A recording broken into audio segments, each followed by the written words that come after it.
हंसी चेहरे पे आ जाए कहीं वो पल नहीं मिलता, आहा अपाहिज हुई हैं आशाएं कोई संबल नहीं मिलता। आहा आहा हंसी चेहरे पे आ जाए कहीं वो पल नहीं मिलता, अपाहिज हुई हैं आशाएं कोई संबल नहीं मिलता।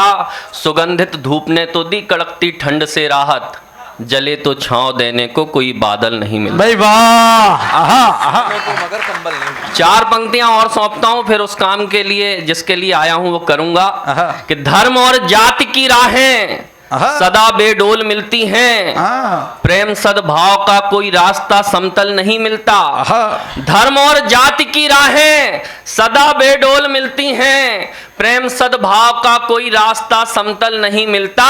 प्रेमिका और पैसे के जुनूनी कई मिले हमको, देश के प्यार में लेकिन कोई पागल नहीं मिलता। आहा वाह वाह वाह वाह बहुत अच्छा आप लोग सुन रहे हैं। माँ वीणा वादनी को, मंचासीन कवियों को, मुख्य अतिथियों को प्रणाम मेरा पहला है। आहा माँ वीणा वादनी को, मंचासीन कवियों को, मुख्य अतिथियों को प्रणाम मेरा पहला है। काव्य भक्षी श्रोताओं को, सर्वभक्षी नेताओं को, आहा आहा काव्य भक्षी श्रोताओं को, सर्वभक्षी नेताओं को चुन चुन मारूंगा मैं कविता का दहला है। तो अपनी भड़ास को मैं यूं ही यदि पेलूंगा तो आपको लगेगा क्या ये भैंस का तबेला।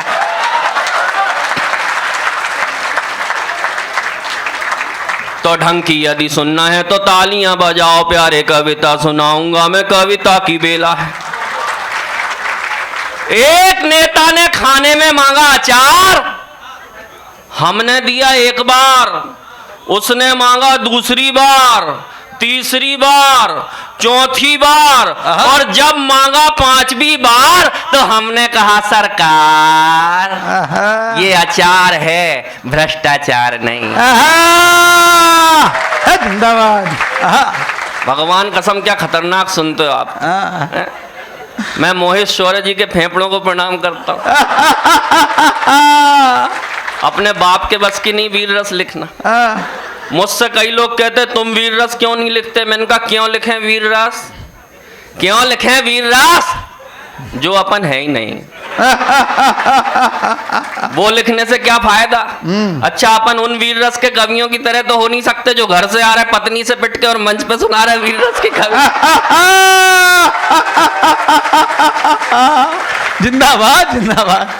प्रणाम करता हूँ, वाकई में आप लोग बड़े समझदार हैं। मैं तो जब आया तो प्रतीक भैया बोले दीपक भैया भोपाल से आए हो, मैंने कहा जी याद रखना काइट के छात्र बड़े समझदार हैं। मैंने कहा अच्छी बात है।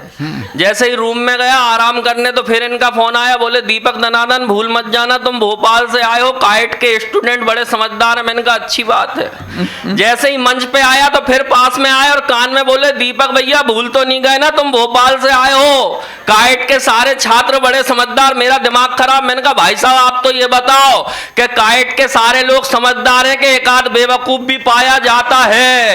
ये बोले नहीं, जरूरत पड़ने पर भोपाल से बुलाया जाता है।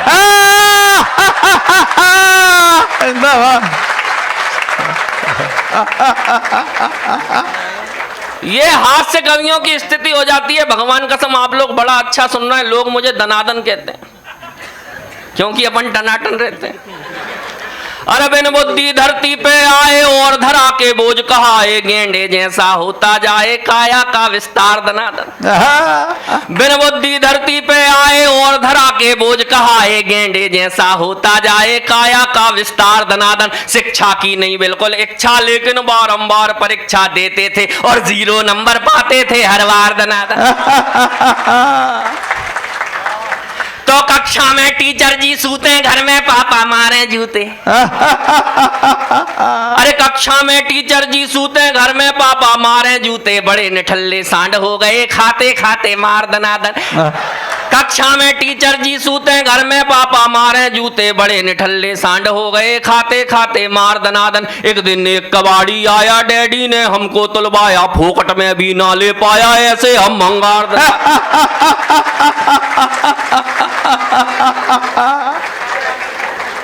तो बिजनेस भी बर्बाद कर दिया, आती जाती कन्याओं की छोटी छोटी मुस्कानों पर देते रहे उधार दना। अरे बिजनेस भी बर्बाद कर दिया, आती जाती कन्याओं की छोटी छोटी मुस्कानों पर देते रहे उधार धनादन, वंचित रहे प्रेमिकाओं से, बॉयफ्रेंड की भूमिकाओं से, हर कन्या ने हम में देखा भैया का किरदार। जिंदाबाद। तो हमने तिकड़म खूब लगाई जैसे तैसे एक पटाई। अरे हमने तिकड़म खूब लगाई जैसे तैसे एक पटाई, फेरे लेके बनी लुगाई टुनटुन सी दमदार दनादन। हमने तिकड़म खूब लगाई जैसे तैसे एक पटाई, फेरे लेके बनी लुगाई टुनटुन सी दमदार दनादन। हम तो ठहरे चश्माधारी कहलाते थे सबसे भारी, लेकिन निकली अपनी नारी हिटलर का अवतार दनादन। मेरे मामा कहते थे कि सुबह सुबह जल्दी उठ के सड़क पे दौड़ लगाया करो, स्वास्थ्य अच्छा होता है। भगवान कसम एक दिन उठ गया सुबह 4 बजे, फिर क्या हुआ कि सुबह सुबह कसरत को जागे सूनी सड़क और हम भागे। अरे सुबह सुबह कसरत को जागे सूनी सड़क और हम भागे, देख अकेला हमको पीछे पड़ गए कुत्ते 4 दिन। सुबह सुबह कसरत को जागे सूनी सड़क और हम भागे, देख अकेला हमको पीछे पड़ गए कुत्ते 4 दनादन। ओलंपिक का दौड़ विजेता भी ना लगता अपने आ गए, बिना पदक के रेस जीत गए, ऐसी थी रफ्तार दनादन। जिंदाबाद दीपक भाई। तो बचपन में थी चड्डी ढीली, चड्डी पकड़ कबड्डी खेली। अरे बचपन में थी चड्डी ढीली, चड्डी पकड़ कबड्डी खेली, सब हमको हम चड्डी पकड़े फिर भी लाइन पार दना। बचपन में थी चड्डी ढीली, चड्डी पकड़ कबड्डी खेली, सब हमको हम चड्डी पकड़े फिर भी लाइन पार दनादन। अब तो नाड़ा चड्डी में है, अपनी खुशी कबड्डी में है, भ्रष्टों के संग मैच करा दो, कर दे हम उपचार दना। भगवान कसम पता चला गाजियाबाद में एक बहुत बड़ा कवि सम्मेलन हुआ। एक बड़े कवि ने बड़ी देर तक कविता सुनाई, लेकिन किसी ने ताली नहीं बजाई। उस कवि का दिमाग खराब, गुस्से में जोर से चिल्लाया कि लगता जितने बैठे सब कसम खा के आए कि ताली नहीं बजाएंगे, लेकिन मैं भी कसम खा के आया कि ताली तो बजवा के रहूंगा, नहीं तो किसी बिल्डिंग से जाके कूद जाऊंगा। पब्लिक में से एक उठा, बोला साथ चल, धक्का में लगाऊंगा। आप सब लोग समझदार हैं, कहने की आवश्यकता ना पड़े, वाकई में आप लोग बड़ा अच्छा सुन रहे हैं। मोहित भाई कह रहे थे युवाओं की बात कर रहे थे, भगवान कसम मैं तो जब से आया देखा काइट के युवाओं को समझाने की जरूरत नहीं है। ये तो इतने समझदार हैं कि इनके सामने कोई समझदार भी आता है तो मोए मोए हो जाता है। इतने अच्छा यहाँ के तो बच्चे गाजियाबाद में जैसे ही दिल्ली उतरा, वहां से आया कार में, तो मैं सुनता आया कि भैया वो गाजियाबाद में है वो काइट इंस्टीट्यूट, वहां पे एक से बढ़ के एक बच्चे हैं, किसी बच्चे से पंगा मत लेना। मैंने एक बच्चे से गलती से पंगा ले लिया, बच्चा आया और क्या हुआ सुनना और आनंद लेना।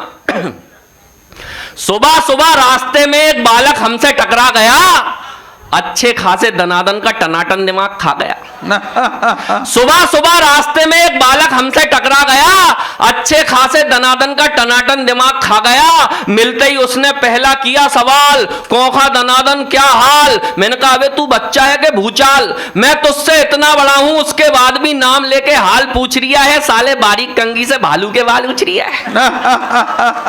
बच्चा बोला अबे कितना बड़ा है। मैंने कहा बेटा पहली बात तो मैं तुझसे हाइट में ही बड़ा हूं, नाप ले तेरे सामने खड़ा हूं। बच्चा बोला अबे बेवकूफी के वफादार, अकल नहीं थी तो ले लेता उधार। अबे हरकत से मंकी भेजे से डंकी, कोई बात नहीं आती ढंकी। अबे खजूर के पेड़ साले अधेर, जब अकल नहीं है तो क्यों सामने खड़ा होता है। और तुझे इतना ही नहीं मालूम कि हाइट में तो गधा भी बच्चों से बड़ा होता है। मैं उस पे चिल्लाया, मैंने कहा अबे मैं दुनिया में तुझसे पहले आया। बोले कौन से महीने में टपका धरती पर। मैंने कहा अक्टूबर। वो बोला तू अक्टूबर, मैं मार्च। अबे दिमाग से डिस्चार्ज, तेरे भेजे का बल्ब वाकई में फ्यूज है, और अक्टूबर पहले आया कि मार्च, तू इसमें ही कंफ्यूज है। मैंने कहा अबे ये अक्टूबर और मार्च तो हर साल आता है, सन के हिसाब से बात कर, सन के हिसाब से तो मैं तुझसे बड़ा हूं। बोला कौन सी सन का जन्म है तेरा। मैंने कहा मेरा जन्म सन 1987 में आई थी वो शुभ घड़ी। वो बोला तू 1987, मैं 2019, बता कौन की सन बड़ी। बच्चा फिर बोला टपाक से अपना मुंह खोला, बोले अबे दनादन क्यों बड़ा बड़ा बड़ा करके बड़बड़ा रहा है, एक बच्चे के आगे तू हड़बड़ा रहा है। अरे बड़ा बनना है तो सरदार भगत सिंह, चंद्रशेखर आजाद, सुखदेव राजगुरु की तरह बड़ा बन, जिन्होंने छोटी सी उम्र में अपना बड़प्पन दिखाया, इस देश पर अपना सर्वस्व लुटाया। अरे बड़ा बनना है तो स्वामी विवेकानंद की तरह बड़ा बन, जो छोटी सी उम्र में महान हो गए, सारी दुनिया में भारत की पहचान हो गई। वाह वाह वाह। बड़ी ना उम्र न कद न नाम होना चाहिए, बड़ा तो आदमी का काम होना चाहिए, बड़ा तो आदमी का काम होना चाहिए, बड़ा तो बहुत बहुत बहुत अच्छा सुन रहे हैं। बात हो रही थी, प्रेम की बात भी चल रही थी। मेरे से पहले जब शौर्य ने पढ़ा उसके पहले 2 बच्चे आए, प्रेम की बात कर रहे थे। भगवान कसम प्रेम से तो अपना माहौल ही खराब हो गया, क्योंकि मैंने जिससे प्रेम विवाह किया आजकल वही प्रेम चोपड़ा बन के मेरे सिर पे नागिन डांस कर रही है। हालत क्या हो गई प्रेम की कि चेहरे पे उदासी लिए खोपड़ी खुजा रहा हूं, भाग्य की लकीर मेरी हर जाई हो गई। अब सुनना मस्ती से, चेहरे पे उदासी लिए खोपड़ी खुजा रहा हूं, भाग्य की लकीर मेरी हर जाई हो गई। करके जुगाड़ पाई खुशियां पारे, ऐसा बेड लक यार के सभी पराई हो गई। तो झील के किनारे जिसे चाउमीन थी खिलाई, आज वही किसी और की लुगाई हो गई। झील के किनारे जिसे चाउमीन थी खिलाई, आज वही किसी और की लुगाई हो गई। सुबह तो कांग्रेस के ही साथ घूमती थी, शाम होते होते वो तो भाजपाई हो गई। जिंदाबाद। और पति पत्नी की बात चल रही थी, तो शादी के बाद आदमी की क्या हालत हो जाती है, सुनना और आनंद लेना कि दुनिया में छाए कभी बन के तराने, किंतु आज हम गुजरी कहानी जैसे हो गए। दुनिया में छाए कभी बन के तराने, किंतु आज हम गुजरी कहानी जैसे हो गए। कभी बलवान थे पहलवान डरते थे, आज यारों बिसरी जवानी जैसे हो गए। तो बन के पति जो गति अपनी फिजूल की, कचरे का ढेर कूड़ेदानी जैसे हो गए। बन के पति जो गति अपनी फिजूल की, कचरे का ढेर कूड़ेदानी जैसे हो गए। पत्नी हमारी यारों मोदी जैसी हो गई है, हम तो बेचारे आडवाणी जैसे हो। भगवान कसम आप लोग बड़ा अच्छा सुन रहे हैं। अच्छा ये इज्जत हमारी घर में नहीं है। लॉकडाउन लग गया 2 साल पहले, सच्ची घटना बता रहा हूं। हर चीज बंद हो गई, कवि सम्मेलन भी बंद हो गए। जब कवि सम्मेलन बंद हो गए तो रोज रात को कविता पढ़ने की आदत, सुनाए कैसे। एक दिन परेशान होकर मैं अपने घर के कांच के सामने गया और खुद को ही जोर जोर से चिल्ला चिल्ला के सुनाने लगा। चिल्लाते चिल्लाते मेरे दिमाग में ख्याल आया, मैंने अपनी धर्म पत्नी को बुलाया। मैंने कहा यार मैं इतनी जोर जोर से चिल्लाता हूं, ये पड़ोसी सुनते होंगे तो क्या सोचते होंगे, अपना सिर खुजाते होंगे कि बाल नोचते होंगे। मेरी पत्नी का जवाब अगर मजेदार लगे तो जितने लोग अभी तक खामोश है अपनी तालियों ठाकों से बताना कि कवि सम्मेलन को सुनना चाहते हो। मैंने कहा यार मैं इतनी जोर जोर से चिल्लाता हूं, ये पड़ोसी सुनते होंगे तो क्या सोचते होंगे, अपना सिर खुजाते होंगे कि बाल नोचते होंगे। मेरी पत्नी बोली चिंता मत करो, ना कोई कुछ सोचता है ना कोई कुछ कहता है, क्योंकि सबको पता कि अपने पड़ोस में एक पागल रहता। ये स्थितियां हो गई। अच्छा जितने स्टूडेंट बैठे खास तौर पे लड़के, इनसे मेरा एक निवेदन है क्या अच्छा पढ़ो और बढ़िया काम करो, क्योंकि बेरोजगार प्रेमियों की हालत खराब है आजकल। मेरे मोहल्ले में एक बेरोजगार प्रेमी ने प्रेमिका से प्यार का निवेदन कर दिया एक लड़की से, फिर उसने जो जवाब दिया सुनना और आनंद लेना। खच्चर से तो साइकिल की सवारी ही ठीक है, खच्चर से तो साइकिल की सवारी ही ठीक है, टूटे पलंग से खटिया हमारी ही ठीक है। खच्चर से तो साइकिल की सवारी ही ठीक है, टूटे पलंग से खटिया हमारी ही ठीक है। बेरोजगार प्रेमियों से लड़कियां कहें, बेरोजगार प्रेमियों से लड़कियां कहें, तुमसे तो मोहल्ले का भिखारी ही ठीक है। आजकल तो क्या है, व्हाट्सएप चल गया तो उसमें कुछ भी लिख दो, अपन मैसेज भेज दो, इमोजी आ गए तरह तरह के, तो इमोजी भेज दो करके वो चला जाता। लेकिन पहले ये जमाना नहीं था, पहले प्रेम पत्र चलते थे। और एक जमाना ऐसा है कि खून से प्रेम पत्र लिखे जाने लगे। हमारे टीचर बैठे, इनमें से भी कईयों ने लिखे होंगे खून से प्रेम पत्र। और जब खून से प्रेम पत्र लिखा जाता था तो क्या होता था, सुनना और आनंद लेना, बिल्कुल सच्ची घटना सुना रहा हूं जी भैया। प्रेम पत्र लिखता था प्रेमिका को खून से, मैं लिखता था प्यार भरे अरमान निकाल कर। प्रेम पत्र लिखता था प्रेमिका को खून से, मैं लिखता था प्यार भरे अरमान निकाल कर। प्रेमिका भी चूमती थी पत्र तो बीमार हुई, कहा के मलेरिया है डॉक्टर ने जांच कर। जी। तो सुन के वो बौखलाई, मिलने वो मुझे आई, कैसे खून से लिखा है बोली वो दहाड़ कर। सुन के वो बौखलाई, मिलने वो मुझे आई, कैसे खून से लिखा है बोली वो दहाड़ कर। मैंने कहा वीकनेस हो ना जाए मुझे कहीं, इसलिए लिखता था मच्छरों को मार। जिंदाबाद जिंदाबाद।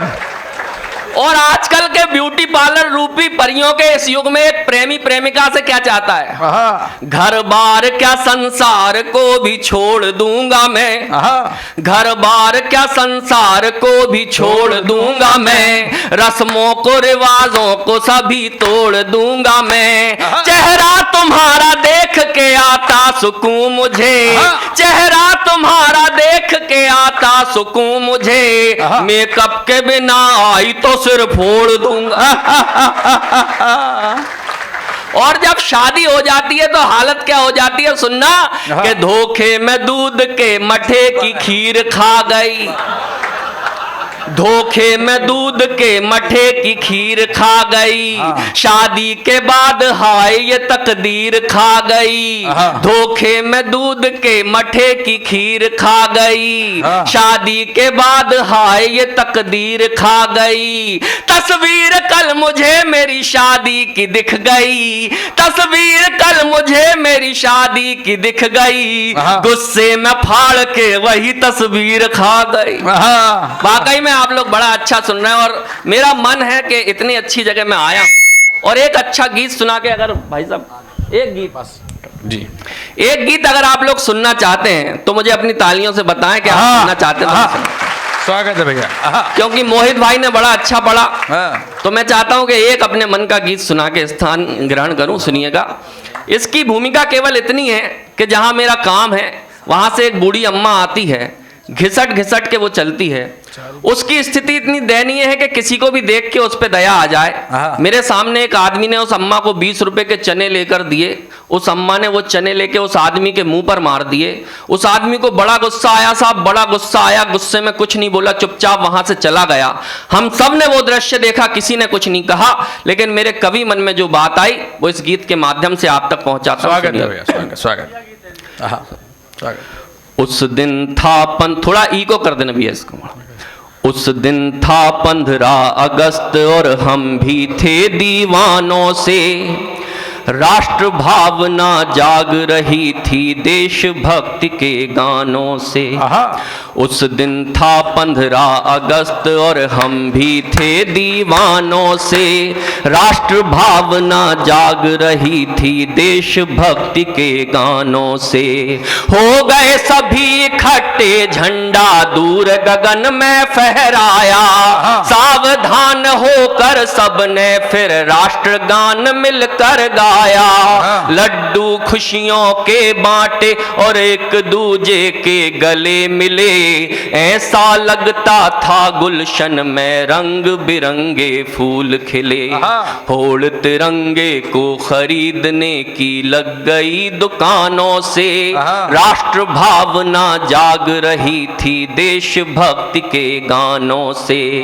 तभी अचानक मन ये भटका किसी वेदना के स्वर से, ध्यान गया मैंने देखा एक बूढ़ी भोजन को तरसे, मैली कुचली दीन दशा थी चेहरे से मुरझाई थी। ऐसा लगता था जैसे कुछ कहने मुझसे आई थी, बैठे बैठे घिसट रही थी मुझको उस पर आई दया, हाथों में जितने लड्डू थे लेकर उसके पास गया। अम्मा ये लड्डू खा लो तुम भूखी कई जमानों से। राष्ट्र भावना जाग रही थी देशभक्ति के गानों से। मेरा ये उपकार देख कर उसने ताना मुझे कसा। लगता है 15 अगस्त का चढ़ा हुआ है तुझे नशा। खाई मिठाई ध्वज लहराया जनगण मन का गान किया। करती हूँ मैं नमन आपको बहुत बड़ा एहसान किया। क्रोधित होकर वो बोली तू ऐसे ढोंग दिखाना रे। उसने लेकर लड्डू मुझसे मेरे मुंह पर दे मारे। देशभक्त क्यों सिद्ध स्वयं को करता व्यर्थ बहानों से। राष्ट्र भावना जागी केवल देशभक्ति के गानों से। वाह वाह वाह वाह वाह वाह वाह वाह वाह वाह। उत्सव ये स्वाधीन दिवस का केवल एक छलावा है। कैसी ये आजादी पाई जीवन भर पछतावा है। ये आजादी इंसानों में मजहब की दीवार बनी। ये आजादी खून बहाती आतंकी हथियार बनी। ये आजादी नारी की लुटती असमत से रोती है। ये आजादी फुटपाथों पे भूखी नंगी सोती है। ये आजादी घसत हुई है सत्ता के शैतानों से। राष्ट्र भावना जागी केवल देशभक्ति के गानों से। ये आजादी पूज रही है पाखंडी बदमाशों को। ये आजादी देख रही है भक्ति भरे तमाशों को। ये आजादी हक चाहे पर फर्ज निभाना जाने ना। ये आजादी सभ्यताओं को अपनी ही पहचाने ना। उसने मुझे झिझोड़ा बोली उत्तर दे क्यों मौन है तू। मैंने केवल ये पूछा इतना बतला दे कौन है तू। हम पर वार किया क्यों तूने घायल करते तानों से। राष्ट्र भावना जाग रही थी देशभक्ति के गानों से। चीर दिया बिजली ने सीना घिरती हुई घटाओं का। जैसे कोई महल गिरा हो बुढ़िया की आशाओं का। हाय कलेजा छलनी करके मेरा परिचय मांग रहा। एक अभागन के रिश्ते को सूली पर क्यों टांग रहा। तू मुझको पहचान ही लेगा इस भ्रम को ही तोड़ दिया। तूने मेरी भावनाओं को ठोकर खाने छोड़ दिया। कैसे कहूँ वेदना अपनी तुम जैसे नादानों से। राष्ट्र भावना जागी केवल देशभक्ति के गानों से। कहते कहते बूढ़ी माँ का गला अचानक भर आया। आंखों से जलधारा बहती दुख से चेहरा मुरझाया। वो बोली के तेरी तरह कोई मुझे ना पहचाना। मेरे मन की करुण वेदना कोई अभी तक ना जाना। खोई हुई उम्मीद हूँ तेरी मैं तेरी लाचारी हूँ। जिसको भारत माँ कहता वो भारत माँ दुखियारी। वाह वाह वाह वाह वाह वाह वाह। बहुत बहुत आज व्यथित मैं बहुत हो चुकी अपनी ही संतानों से। राष्ट्र भावना जागी केवल देशभक्ति के गानों से। मेरे मन की चोट किसी को कभी नहीं दी दिखलाई। दर्द सहन जब नहीं हुआ तो तेरे पास चली आई। सुना है तू कवि है कविता में सच कहने से नहीं डरा। मेरी भी पीड़ाओं को जाकर लोगों से बोल जरा। कह दे उनसे भारत माँ का तुमने कर्ज चुकाया ना। ओ कलयुग के श्रवण तुम्हें कर्तव्य निभाना आया ना। तुमने केवल निष्ठा रखी अपने ही अरमानों से। राष्ट्र भावना जागी केवल देशभक्ति के गानों से। और मित्रों अंतिम पंक्तियां कहकर अपना स्थान लेता हूं। स्वागत है भैया। अब अगर आपको लगे कि मेरे इस गीत की एक भी पंक्ति को लेके अगर आप घर जा सकते हैं तो मुझे बताइएगा कि आपने कैसे सुना। स्वागत है भैया। भारत माता सामने मेरे लाचारों सी लगती थी, हाँ। सोने की चिड़िया ही किस्मत के मारों सी लगती थी। मुंह को आए कलेजा मेरा केवल उसे निहारूं मैं, भूल हो गई क्षमा करो माँ कहकर यही पुकारूं मैं। हाँ। आज वचन देता हूं तुझको निष्ठावान बनूंगा मैं, दोष किसी को ना देकर पहले खुद को बदलूंगा मैं। वाह वाह वाह वाह वाह वाह वाह। राष्ट्र भावना अब निकलेगी मन के रोशनदानों से, नहीं सहारा ये मांगेगी देशभक्ति के गानों से। बहुत बहुत भाई वाह वाह।